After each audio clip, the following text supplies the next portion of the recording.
ng Home Along the Riles ang karakter at personality ninyo matapos daw po magwakas ang show. At ano raw po yung fondest and most unforgettable moments on TV and movie set ng Home Along the Riles? Pwede simulan ng ating sunog baga. Ano daw yung tanong? Yung fondest memory. Tatayo po ako, baka di mabuhan naman. Yung hindi nyo makalimutan po sa set at kung paano po binago ng Home Along the Riles ang buhay ninyo. Paano binago ng Home Along the Riles ang buhay mo? At yung fondest memory, yung pinaka naaalala mo, hindi mo makakalimutan kailanman. At kaya mo baraw. Anong fondest, anong pinaka naalala mo nung nag-date ka ng Home Along? Sa 1990, alala ko yung mga bisan si Dorothy, alala ko yan yung mga ginagawa natin kasi siya po ang aming bilang siyang bida namin sa pinita TV na Habalong. Ano po kadalasan ginagawa nyo sa set noon?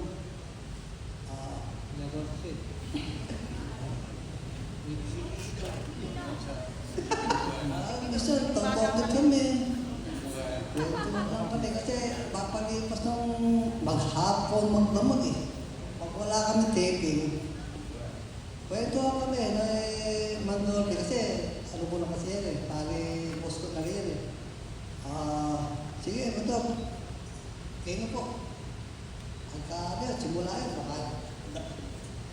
dalawang araw kami naglalaro eh. Okay ko, matagal ho. Sige po, Sana po may naintindihan kayo.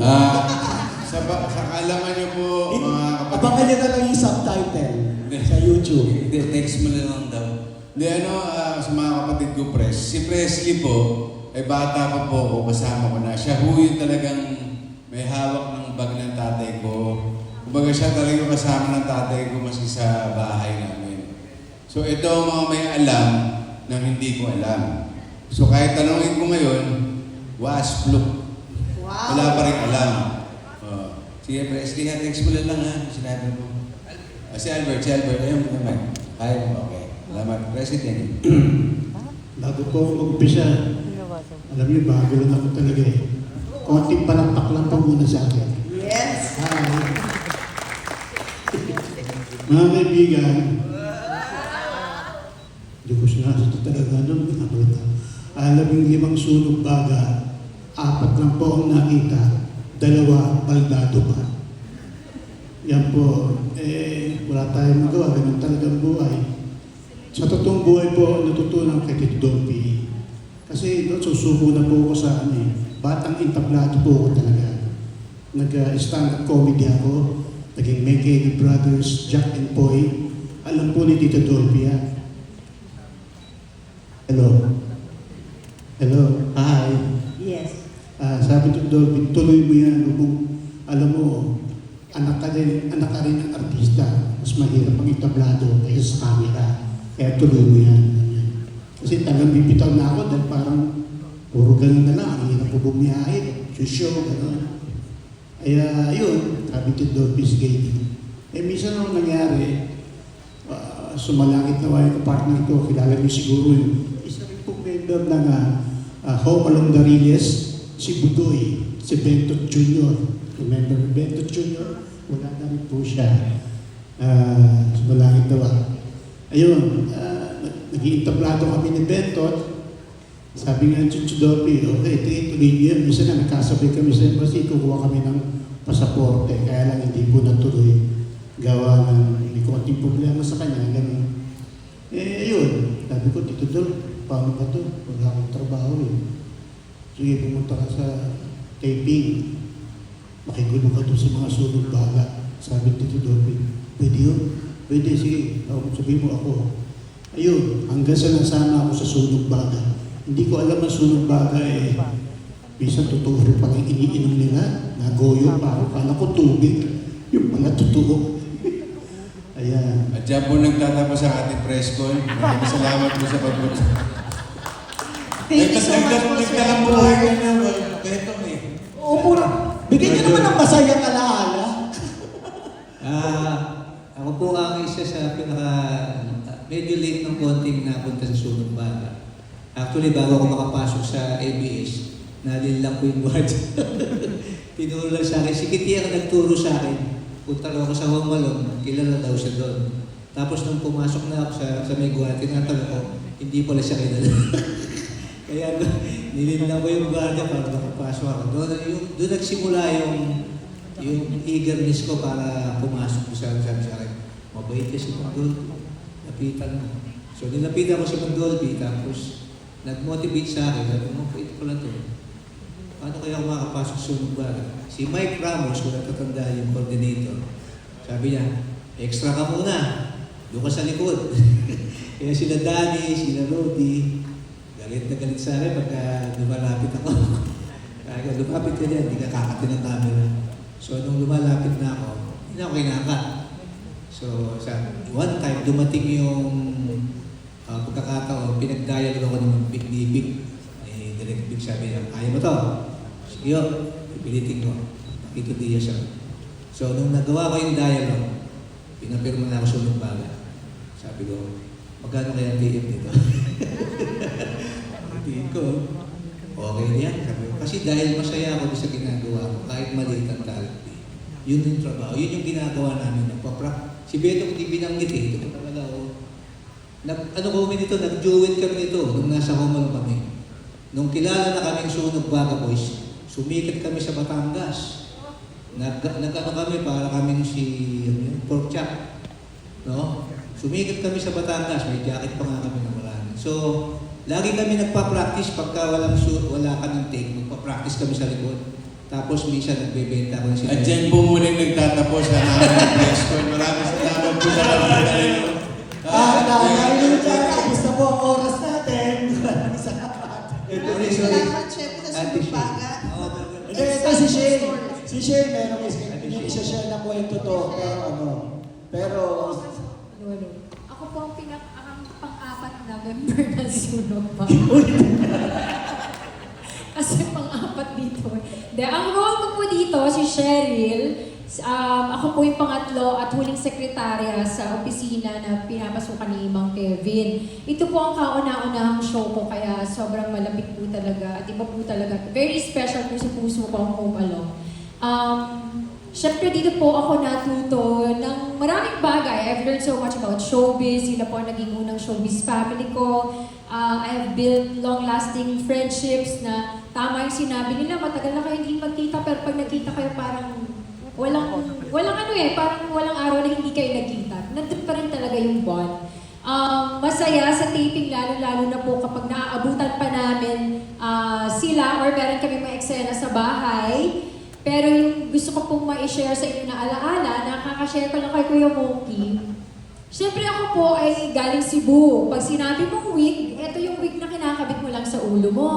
So meron pong eksena, sa sobrang excitement ko, sabi ko kay Tito Bernie, sumalangit ko kasi ko, Tito Bernie, sasabunutan kita kunwari ha. Sabi, hindi, wag, nakawig ako. Hindi ko tatanggalin. Sabi ko gano'n. Pero sinabi niyang wag. So nung eksena na, kunwari, sinasabunutan ko siya. Ang pula ni Tito Bernie nun, hawak-hawak niya yung kamay ko. Oh my God, nung nag-cut, sabi niya, it will bleed, gaga. So sabi ko, oh my God, tapos sabi ni Tita Sita, don't worry, nagkaganyan na din ako kay Tito Dolphy before ganyan. Tapos, explain sa akin, naka-weave pala kasi yung wig. So nga naman, no matter what, baka nga naman mag-bleed nga naman, dumugo.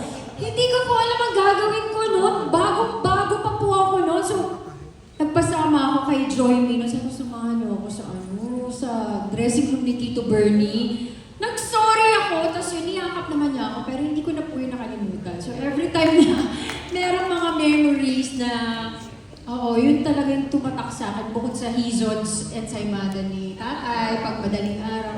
Pero yun po talaga kasi nasabihan po ako ng gaga. at dahil dyan, nalaman ng press ang sikreto ni Bernardo Bernardo. Na nakawit pala siya. Miss Sita? Sita. Okay, hi. Ako po ay tuwan-tuwa na ako ay kahit papaano talagang pinilit na ibalik dito kahit na ako'y nagkakadunan doon sa Cavite. And I'm really, really so happy and so grateful to you, Direk, and of course, Consi Vandolph, and of course the family. Kasi kung hindi naman hindi pumayag yung family, yung leader man nila kung tatanggapin ulit. And ako po, yung pinaka-memorable kong day doon sa dating Home Alone ay yung aking first day. Kasi, I grew up watching Tito Dolphy and Bernie, who were both stars. Okay, but of course Tito Dolphy is a legend, okay? He's not just a great character actor, but he's a legend. And all of a sudden, I had to be the boss. So yung hirap doon, hindi ba, parang, and si Tito Dolphy, nakita niya yung mukha ko na in awe ako sa kanya. Yung parang, Diyos ko, hindi ko sukat akalain, makakaharap ko itong taong to. Diyos ko, and then suddenly I'm there having to be the boss. And so, hindi ko alam kung anong klaseng acting ang gagawin ko. But it was Tito Dolphy who said, no, just do it. You're the boss, you be the boss. And from there, tinuloy-tuloy ko nga yung pagiging boss. And that worked out because he was so welcoming and so, he didn't care that, I was just from Repertory Philippines and whatever, and he's a legend.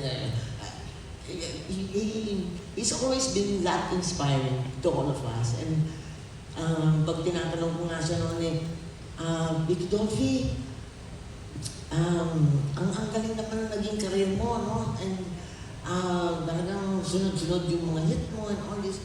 And he just told me, just keep on and be good, sabi niya ganyan, at whatever you're doing, because you have to, first and foremost, also pray, to God. And I'm so grateful na nandito si Tita Nova dahil si Tita Nova talagang nakakapit sa Diyos, okay? Sa aming lahat, siya yung talagang nandyan to remind us all to pray and have faith. But it was Tito Dolphy also who told me that. Kasi sabi niya, alam mo, mas maraming magaling pa sa akin na mga artista na nakasama ko and all this, pero hindi sila pinala. So, it's also a matter of opportunity, of having people who are kind enough to help you and give you that chance, that first chance, and for even Tito Dolphy, his second chance. Okay? Kasi naalala mo yung sitwasyon ni Tito Dolphy, nandun siya sa Amerika, and for a while he was really, messed up because pinanindigan niya yung kanyang love of life na si Jaja. Okay? And he came back and he said, you have to remember to pray because everything being equal. Okay? Magkasing galing kayong lahat, pareho kayo ng effort. The only thing that matters is luck. This is what he told me. And so I wanna also tell you that this family is also the most prayerful family that you will find anywhere in showbiz. And I'm very grateful to be here and for all that I learned through them. Thank you. Love you all. Is that